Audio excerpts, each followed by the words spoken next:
गुरुर्ब्रह्मा गुरुर्विष्णु गुरुदेवो महेश्वरः गुरु साक्षात् परं ब्रह्म तस्मै श्री गुरवे நமஹ. எல்லாம் வல்ல அம்மையப்பனாக விளங்கக்கூடிய மீனாட்சி அம்பிகா சமேத சுந்தரேஸ்வர பெருமானுடைய திருவடிகளை வணங்கி இந்த நாயடியேன் கனவிலும் நினைவிலும் நித்தம் நித்தம் பூஜை செய்யக்கூடிய என்னுடைய உபாசனை தேவதை ஸ்ரீ ஸ்ரீ வாராகி அம்பாளுடைய மலர் அடிகளையும் பணிந்து உலகம் முழுவதும் வாழக்கூடிய கடவுளருள் டிவி நேயர்கள் அனைவருக்கும் உங்கள் தாம்பரம் ஸ்ரீ வாராகி ஈசனேசன் சுவாமியுடைய நல்லாசிகள் வாழ்த்துக்கள். ஜெய் வாராகி, ஜெய் ஜெய் வாராகி. உலகம் முழுவதும் வாழக்கூடிய அன்பு பக்தர்களே, குரு வக்ர நிவர்த்தி. பொதுவாக யாராக இருந்தாலும் ரொம்ப அன்னோன்யமான ஒரு தம்பதியாக கூட இருப்பாங்க, க்ளோஸாக அப்படி இருப்பாங்க. அவங்களுக்குள்ள ஒரு நல்ல ஒரு கெமிஸ்ட்ரி, ஒரு நல்ல அண்டர்ஸ்டாண்டிங் இருக்கும். அப்படிப்பட்ட தம்பதிகளுக்குள்ள கூட கடந்த ஒரு 5-6 மாதங்களில் நிறைய சண்டை சச்சரவுகள் வந்திருக்கும். இது எடுத்த உடனே நான் ஏன் அந்த கப்புள்ஸ் தம்பதிகளை சொல்கிறேன்னா, அந்த அளவுக்கு ஒருத்தருக்கு ஒருத்தர் வீட்டுக்காரை புரிஞ்சுட்டு கணவனை புரிஞ்சுன்னு அப்படி நடந்துக்க கொள்ளக்கூடிய தம்பதிகளுக்குள்ள கூட ஒரு பிரிவுகள், ஒரு சின்ன கருத்து வேறுபாடுகள் அப்படிலாம் ஏற்பட்டு இருக்கும். அப்போது நார்மலாக ஒரு பிஸ்னஸாக இருக்கட்டும், ஒரு பார்ட்னர்ஷிப்பாக இருக்கட்டும், அல்லது ஒரு ஜாப் ரிலேட்டடாக இருக்கட்டும், இந்த குரு பகவான் எப்போ வக்ரகதி அடைந்தாரோ, ரிஷபத்தில் இப்போ குரு பகவான் இருக்கிறார். ரிஷபத்தில் குரு பகவான் இருக்கிறார். ரிஷப ராசியெல்லாம் போட்டு வதைக்கிறார். அதோடு மட்டுமல்ல, 12 ராசிக்குமே இந்த குரு பகவான் எப்போ வக்ரகதி அடைந்தாரோ அதிலிருந்து மேலே அடி மேலே அடி. இப்போ நம்ம தமிழ்நாடு அரசாங்கத்தையே எடுத்துக்கோங்க, தமிழ்நாடு அரசாங்கத்தையே எடுத்துக்கோங்க. ஒரு கடகராசி கடக லக்னமாக இருக்கட்டும், சிம்ம ராசி சிம்ம லக்னமாக இருக்கட்டும், அடுத்து அடுத்து அடுத்து தமிழக அரசுக்கு தேவையில்லாத ஒரு அவப்பெயர்கள் எங்கெங்கோ. இவங்களுக்கும் அங்கே நடக்கக்கூடிய சம்பவத்துக்கும் தொடர்பில்லை, ஆனால் எங்கேயோ ஒரு சப்ஜெக்ட் நடக்குது, அது அரசாங்கத்துக்கு அவப்பெயர் ஏற்படுத்துது. அப்போது அரசியலாகட்டும், சினிமா துறையாகட்டும், இப்போ சினிமா துறையில் நம்ம 2-3 சப்ஜெக்ட் பார்த்தோம், 2-3 சப்ஜெக்ட் பார்த்தோம் சினிமா துறையில். அதே போல் அரசியலில் பாருங்கள், பல நெருக்கடிகள். அதே போல தான் தொழில் அமைப்புகள். அப்போது ஒரு நல்ல பொசிஷனில் இருந்து வந்தவர்கள் கூட நல்ல பேர் எடுத்துகிட்டு வந்தாங்க, நல்ல ஒரு இமேஜ் சம்பாதிச்சாங்க, நல்ல பேரை சம்பாதிச்சாங்க. அந்த மாதிரியான நபர்கள் கூட நிமிஷமாக காலம் மாறி விட்டது, திரும்பி பார்க்குறதுக்குள்ளே எல்லாம் நடந்து முடிஞ்சிடுச்சு. அப்போ இந்த குரு எப்போ வக்ரம் அடைந்தாரோ அந்த சமயத்திலிருந்தே வாழ்க்கையில் பலவிதமான மாற்றங்கள் ஒவ்வொருவருக்கும், உங்களுக்கு ஒவ்வொருத்தருக்கும் அந்த மாதிரி மாறிக்கிட்டே இருக்குது. அது வீடானாலும், குடும்பமானாலும், ஜாப் ஆனாலும், ஃபேமிலி ஆனாலும், பிஸ்னஸ் ஆனாலும், அரசியல் ஆனாலும், மெயினாக அரசியல் குடும்பங்கள். சார், அரசியலில் இன்னும் கூட நிறைய விஷயம் நம்ம சொல்ல முடியும், நான் பொதுத்தலங்களில் நம்ம சொல்ல முடியாது. ஒரு சீனியர் அரசியல் தலைவர், அவங்களுக்கு எல்லாம் கூட இப்போ ஒரு என்கொயரி அப்படி இப்படின்னு ஓடிக்கிட்டு இருக்கு. உண்மையா இல்லையா? என்கொயரி அது இதுன்னு ஓடிக்கிட்டு இருக்கு. அவங்கள நினச்சே பார்த்துருக்க மாட்டாங்க. காரணம் இந்த குருவுடைய வக்ரம். நான் பல முறைகளில் அதை நம்ம சொல்லியிருக்கிறோம். அப்போ இந்த குரு பகவான் வக்ர நிவர்த்தி அடைகிறார் அப்படின்னு சொன்னால், முதல்ல உங்கள் எல்லாருக்கும் ஒரு மகிழ்ச்சியான செய்தி. பிப்ரவரி மாதம் 5ஆம் தேதியோடு, பிப்ரவரி மாதம் 5ஆம் தேதி சாயந்தரம் அல்லது ஒரு மதியானம் ஒரு 12 மணிக்கெல்லாம் குரு பகவான் வக்ர நிவர்த்தி அடைந்து விடுகிறார். நான் இன்னொரு சப்ஜெக்டையும் சொல்கிறேன். இந்த மாதிரி ஒரு துன்பம் வரும்போது, இப்போ ஜாதகம் ஜோதிடம் என்பது என்ன? உங்களை ஒரு கஷ்டம் வரப்போகுதுப்பா, இந்த கஷ்டத்துலேருந்து நீ தப்பிச்சுக்கோ, இதுக்கு நீ இந்த மாதிரி ஒரு சப்ஜெக்ட் ஒரு செலவு பண்ணு, அது பரிகாரமாக பண்ணுறியோ தானமாக பண்ணுறியோ மனமு செய் அப்படின்னு சொல்லும்போது அதை நம்பிக்கையாக செய்கிறவங்க தப்பிச்சுக்கிறாங்க. அவளை போடா நீ இது இதெல்லாம் சொன்னால் நம்ம கேட்டுடணுமா, சும்மா ஏமாத்துறாங்க அப்படின்னு சொல்லி அதை ஸ்கிப் பண்ணுறவங்க மாட்டிக்கிறாங்க. இதுதான் நிதர்சனமான உண்மை. அப்போது இந்த குரு பகவான் வக்ர நிவர்த்தி அடைந்தால் உங்களுக்குன்னு இல்லைங்க, உலகத்துக்கே, இந்த பிரபஞ்சத்திற்கே, இந்த பூமி பந்திற்கே, இந்த பிரபஞ்சத்திற்கே அந்த குருவுடைய வக்ர நிவர்த்தி ஒரு மிகப்பெரிய நன்மையை செய்யும். சார் இப்போ இருக்கிற கிரக அமைப்புகளில் இன்றைக்கி இருக்கிற பிளானட்ஸுடைய அந்த பொசிஷனில் குரு மட்டும்தான் சார் ஓரளவுக்கு நல்ல இடத்துல இருக்கிறாரு. ஆனால் அந்த குருவே வக்ரமானதால் தான் சார் எல்லாமே தலைகீழ மாறி போச்சு. எல்லாமே தலைகீழ மாறி போச்சு. எப்போ ஆரம்பிச்சு? புரட்டாசி மாதம் ஆரம்பித்த விஷயம் இது. செப்டம்பர் மாதம் ஆரம்பித்த விஷயம் இது. செப்டம்பர், அக்டோபர், நவம்பர், டிசம்பர், ஜனவரி,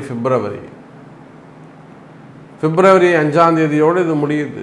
அப்போ 5 மாதங்கள், ஏறக்குறைய 150 நாட்கள், அரை வருஷம்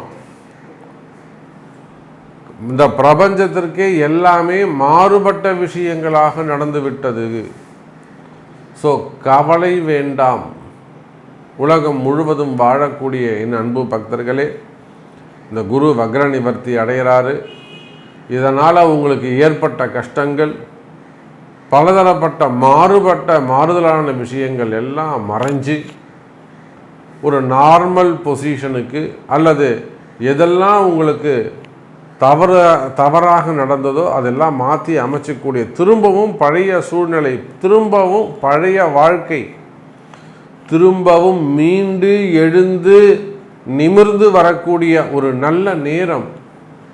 நான் நல்லா இருந்தேன் சாமி, எனக்கு இப்படி ஆயிடுச்சுங்க, நீங்கள் சொல்கிறது கரெக்டுங்க சாமி அப்படின்னு சிந்தித்து உணர்ந்து சொல்லுகின்ற வகையிலே, உணர்ந்து சொல்லுகின்ற, ரொம்ப அது அப்படியே டீப்பாக, சாமி நீங்கள் சொல்கிறது கரெக்டுங்க, இப்படி தான் சாமி எனக்கு இருந்தது அப்படின்னு ரொம்ப ஒரு டெடிக்கேட்டடாக உணர்ந்து சொல்லுகின்ற வகையில் இந்த குருவுடைய வக்ர நிவர்த்தி அடைகின்றது. அப்போது இந்த குரு வக்ர நிவர்த்தி அடுத்து வரக்கூடிய சனி பயிற்சி, ராகு கேது பயிற்சினா இந்த குருவே பயிற்சி அடைய போகிறார். குருவே பயிற்சி அடைஞ்சு மிதுனத்துக்கு போக போகிறார். அதுக்கப்புறம் அதிச்சாரம்னு கடகத்துக்கு போக போகிறார். ஸோ இந்த குருவை வச்சு தான் இந்த வருஷமே உங்களுக்கு ஓடப்போகுது. ஸோ இந்த குருவுடைய வக்ர நிவர்த்தி உங்களுக்கு என்ன செய்ய போகுது அப்படிங்கிறத ரொம்ப சிம்பிளாகவும் அதே சமயத்தில் வேல்யூபிளாகவும் தொகுத்து பார்த்து விடலாம். வாருங்கள். அன்பார்ந்த மிதுன ராசி அன்பர்களே, மிதுன ராசி அன்பர்களே, குரு வக்ர நிவர்த்தி அற்புதமான கால நேரம். பொதுவாக இந்த மிதுன ராசிக்கு நான் இப்போ தான் பதிவின் தொடக்கத்தில் சொன்னேன், குரு வக்ரத்தால் 12 ராசி அன்பர்களையும் பாடாப்படுத்தி எடுத்துச்சு. அதோடு மட்டுமல்ல, அரசாங்கத்தையே ஒரு உலுக்கெடுத்து, அதோடு மட்டுமல்ல இந்த பிரபஞ்சம்னு சொல்லக்கூடிய பூமிக்கே கூட அங்கங்கே துப்பாக்கி சூடு, இப்போ கூட அமெரிக்காவில் பார்த்திங்கன்னா துப்பாக்கி சூடு நடந்திருக்கு. அப்போ உலகமே ஒரு கலவரமாக தான் இருக்குது, புரிதுங்களா? கும்பத்துக்கு சனி வந்ததுலேருந்தே 3 நாடுகளில் போர் நடந்துக்கிட்டு இருக்குது. உக்ரைன் போர், இஸ்ரேல் போர், இன்னும் சொல்லப்போனால் தென்கொரியா, சவுத் கொரியா, நார்த் கொரியா, அது ஒரு டேஷ்லேயே இருந்துக்கிட்டு இருக்குது. ஸோ உலகமே யுத்தம் செஞ்சுக்கிட்டு இருக்கக்கூடிய இந்த மாதிரி கடுமையான கால சூழ்நிலையில் மிதுன ராசி அன்பர்கள் இதுக்கு சற்றும் சளைத்தவர்கள் அல்ல. சார், அந்த யுத்தம் நாட்டுக்கு நடக்குது, இது எங்கள் வீட்டில் நடக்குது, இது என் குடும்பத்தில் நடக்குது, இது என் வாழ்க்கையில் நடக்குது அப்படின்னு சொல்லுகின்ற வகையில் ஒவ்வொரு மிதுன ராசி அன்பர்களும் ஒன்று அவங்களுக்கு கணவன் மனைவிக்குள்ள வரக்கூடிய ப்ராப்ளமாக இருக்கலாம், யுத்தமாக இருக்கலாம், அப்படி இல்லைன்னா புதுமண தம்பதிகளாக இருக்கலாம், அப்படின்னா டிவோர்ஸ் கேஸாக இருக்கலாம், அப்படிலாம் பெண்களால் வந்த தொந்தரவு, பெண்களால் வந்த தலைகுனிவு, பெண்களால் வந்த பிரச்சனைகளாக இருக்கலாம். அதோடு மட்டுமல்ல, பெண்களுக்கான ஆபத்தான விஷயங்களாக இருக்கலாம், பாலியல் சம்பந்தப்பட்ட பிரச்சனைகளாக இருக்கலாம். இதெல்லாம் இந்த மிதுன ராசி என்பவர்கள் நிறைய போய் சிக்கலில் மாட்டிக்கிறாங்க. அப்போ மிதுன ராசி அப்படின்னு சொல்லிட்டாலே இந்த குரு பகவான் என்னைக்கு வக்ரம் அடைஞ்சாரோ அந்த வக்ரம் அடைந்த காலத்திலிருந்தே மிதுன ராசி அன்பர்களுக்கு கடந்த ஒரு 3 மாதமா அல்லது 4 மாதமா மிகப்பெரிய மாற்றங்கள் ஏற்பட்டிருக்கும். நல்லா போயிட்டு இருந்தது சாமி, இந்த மாதிரி ஒரு நிகழ்ச்சி நடக்கும்னு நான் நினச்சி கூட பார்க்கல. நான் அதை திங்க் பண்ணவே இல்லை, நான் அதை ஃபீல் பண்ணவே இல்லை, நான் எக்ஸ்பெக்ட் பண்ணவே இல்லை. நான் வேற ஒரு கனவுல இருந்தேன், திடீர்னு இப்படி நடந்து போச்சு அப்படின்னு சொல்கிற மாதிரி பல விஷயங்கள் உங்கள் வாழ்க்கையை மாற்றி இருக்கும் எனதருமை மிதுன ராசி நேயர்களே. அப்போ காரணம் என்ன? காலம், எல்லாத்துக்கும் மேலே காலம்தான் காரணம். அப்போ நேரங்காலத்தை மிஞ்சியது இங்கே பிரபஞ்சத்தில் வேற ஒன்றுமே இல்லை. உங்கள் கண்டுபிடிப்பு 1008 கண்டுபிடிப்பாக இருக்கலாம், ஆனால் டைம் சேஞ்சரை இன்னும் யாருமே கண்டுபிடிக்க முடியலை. கால நேரம் கிரக அமைப்புகள் தான் பேசும் எனதருமை மிதுன ராசி அன்பர்களே. நீங்கள் எந்த தொழில் செய்பவராக வேண்டுமானாலும் நீங்கள் இருக்கலாம் மிதுனத்தை பொறுத்தவரை. ஏன்னா 12 இருக்கக்கூடிய குருவால் மிகப்பெரிய விரயங்கள், இழப்பீடு செய்ய முடியாத அல்லது ஈடுகட்ட முடியாத ஒரு இழப்புக்கள், புரிதுங்களா? ஈடுகட்டவே முடியாது, திரும்பவும் அதை சம்பாதிக்கவே முடியாது. சில இடங்களில் நெருங்கிய உறவுகள் அவங்கள மிஸ் பண்ணியிருக்கலாம்,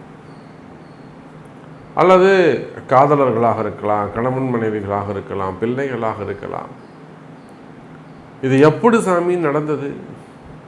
இது ஏன் நடந்தது? இதெல்லாம் செய்வினை கோளாறுகள் காரணமாக அடுத்து ஒரே வீட்டில் ஒரு 4 பேர் 5 பேர். அப்போது மீட்க முடியாத, திரும்பவும் சம்பாதிக்க முடியாத இழப்புகள் நடந்திருக்கலாம்.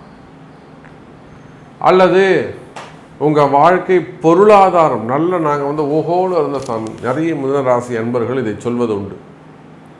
நாங்கள் ரொம்ப டாப் லெவலில் இருந்தோம், ஆனால் இப்போ பாருங்கள் ரொம்ப அப்படியே தலைகீழாக மாறி போயிடுச்சு எல்லாமே. அந்த மாதிரி பொருளாதார சூழ்நிலை, கால சூழ்நிலை, குடும்ப சூழ்நிலை தலைகீழாக மாறிவிடுவது. அதே போல் இந்த குரு வக்ர காலத்திலே தேவையில்லாத அவப்பெயர்கள், வீண்படி அவமானங்கள், மெயினாக தலைக்குனிவுகள், செய்யாத குற்றங்களுக்கான தண்டனைகள், அது சிறை தண்டனையாக இருக்கலாம், ஜாமீன் சம்பந்தப்பட்டதாக இருக்கலாம், அல்லது வம்பு வழக்குகளாக இருக்கலாம், அசட் சொத்து சம்பந்தப்பட்டதாக இருக்கலாம், பெண்கள் சம்பந்தப்பட்டதாக இருக்கலாம், மீன்படி அவமானங்கள், தலைகுனிவுகள், ஜாப் ரிலேட்டடாக இருக்கலாம். அப்போது அந்த மாதிரியான கஷ்டங்கள் இருக்குமே. ஆனால் கவலை வேண்டாம் மிதுன ராசி அன்பர்களே. இந்த பிப்ரவரி 5ஆம் தேதிக்கு பிறகு உங்களுக்கு நல்ல நேரம் ஸ்டார்ட் ஆகுது, நல்ல நேரம் தொடங்குகிறது மிதுன ராசி அன்பர்களே. அப்போ மிதுன ராசி அன்பர்களே, அதே போல் உடல்நிலை ஆரோக்கியம் அதிகரிக்கும். ரொம்ப நல்லா இருந்தா சாமி எங்கள் வீட்டுக்காரர் இல்லை, நல்லா இருந்தாங்க பையன், சம்திங் யாரோ ஒருத்தர் அப்படி வச்சுப்போம், மிதுன ராசி தான், ரொம்ப நல்லா இருந்தாங்க. திடீர்னு ஒரு நாள் தான் சாமி, அல்லது ஒரு வாரம்தான், ஒரு மாதம்தான், 10 நாள் தான், திடீர்னு இப்படி புரட்டி போட்டுடுச்சு. ஸோ இந்த மாதிரி ஒரு டிசீஸ் இருக்குது. இது சரியாகுமா? இப்போ நிறைய நம்ம பார்க்குறோம், மிடில் ஏஜ்லேயே கூட அந்த கிட்னி ஃபெயிலியர்ஸ் பார்க்குறோம், டயாலிசிஸ் பார்க்குறோம், அல்லது மாறுபட்ட நோய்கள் நிறைய பார்க்குறோம். நாம் சின்ன குழந்தைக்கெலாம் சுகர் ரொம்ப ஹை லெவலில் போயிட்டு இன்சுலின் போட்டுக்கிறாங்க. எத்தனையும் மிதுன ராசின்னு சொல்லிட்டா நம்ம நிறைய அந்த நோய் சம்பந்தப்பட்ட விஷயங்கள், ஆரோக்கிய குறைவுகள், அந்த ஆரோக்கிய குறைவுகள் இருக்குமே. ஆனால் எனதருமை மிதுன ராசி அன்பர்களே, உடல்நிலை ஆரோக்கியம் முன்னேற்றம் ஏற்படும், நல்ல ஆரோக்கியம் கிடைக்கும். கவலை வேண்டாம் மிதுன ராசி அன்பர்களே. அதே போலத்தான் மெயினாக இடதோஷங்கள், நிறைய தொழில் செய்யக்கூடிய இடங்கள், குடியிருக்கக்கூடிய வீடுகள், இது எல்லாமே இடதோஷங்களில் சிக்கலில் போய் மாட்டிக்கிறது. அது குடியிருக்கக்கூடிய நீங்கள் இருக்கக்கூடிய வீடாக இருக்கலாம், வாடகை வீடாக இருக்கலாம், சொந்த வீடாக இருக்கலாம், தசக்கட்டாக இருக்கலாம், இடதோஷங்கள், அல்லது விவசாய பூமியாக இருக்கலாம், பூர்வீக இடமாக இருக்கலாம். நல்லா இருந்த பூமி இப்போ திடீர்னு மாறி போச்சு. நல்லா இருந்த கிணறு வற்றி போச்சு, இது வரலும் வத்தினதே, போர் இந்த மாதிரி ஆனதே இல்லை. எவ்வளோ நம்ம ஸ்டோரிஸ் கேட்குறோம். அப்போ அதெல்லாம் இடதோஷங்கள். அதே போல் செய்வினை கோளாறுகள். காரணம் 9ல் இருக்கக்கூடிய சனி, 10ல் இருக்கக்கூடிய ராகு, கேந்திரத்தில் இருக்கக்கூடிய கேது. இவங்க எல்லாரும் என்ன பண்ணுறாங்க? செய்வினை கோளாறுகள், மந்திர மாந்திரிக தோஷங்கள், இதனால் வரக்கூடிய பிரச்சனைகள் அல்லது கலகம். இன்றைக்கி நாகரீகமாக நம்ம அதை சொல்லணும் அப்படின்னாக்கா ஒரு கலகம் அப்படி வச்சுக்கோங்க. போட்டி பொறாமைகள், தொழில் போட்டிகள், வியாபார போட்டிகள் மற்றும் வளர்ச்சிக்கான போட்டிகள், போட்டி பொறாமைகள் இருக்குமே. ஆனால் அரசியல் போட்டிகளாக இருக்கலாம், அரசியல் எதிரிகளாக இருக்கலாம், அல்லது சினிமா துறையை சார்ந்தவர்களாக இருக்கலாம், சினிமா துறையில் இருக்கக்கூடிய குடும்பத்தை சார்ந்தவர்களாக இருக்கலாம்.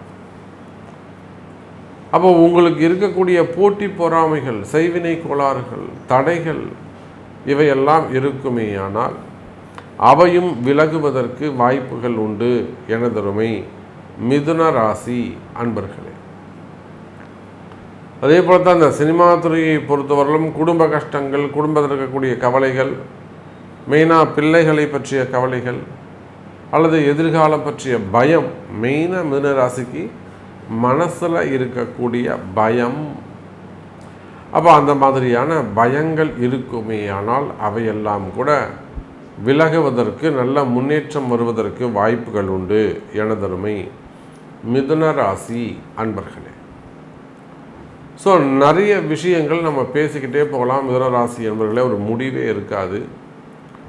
உங்களுக்கு என்ன தேவை? சார், நான் நீங்கள் சொன்னது கரெக்டு சாமி, நான் இந்த பொசிஷனில் இருக்கேன்னா, இந்த மாதிரி வெளிநாட்டில் இருக்கேன், இந்த மாதிரி இந்த ஊரில் இருக்கேன், எனக்கு இந்த மாதிரி ஒரு கஷ்டம் இருக்குது, மனசில் பயம் இருக்குது, அல்லது ஒரு கஷ்டம் இருக்குது, இல்லை தொழில் அமைப்புகளில் எப்படி இருக்குது, நீங்கள் சொன்னது கரெக்டுங்க, ஃபேமிலியில் எப்படி இருக்குது, எனக்கு இது நடக்குமா அப்படின்னு கேட்பீர்களே. ஆனால் அதற்கு உங்களுடைய பிறப்பு ஜாதகம்தான் பேசும் என்பதை சொல்லிக்கொண்டு மீண்டும் வேறொரு அற்புதமான பதிவில் உங்களை சந்திக்கிறேன். நன்றி, நமச்சிவாயம்.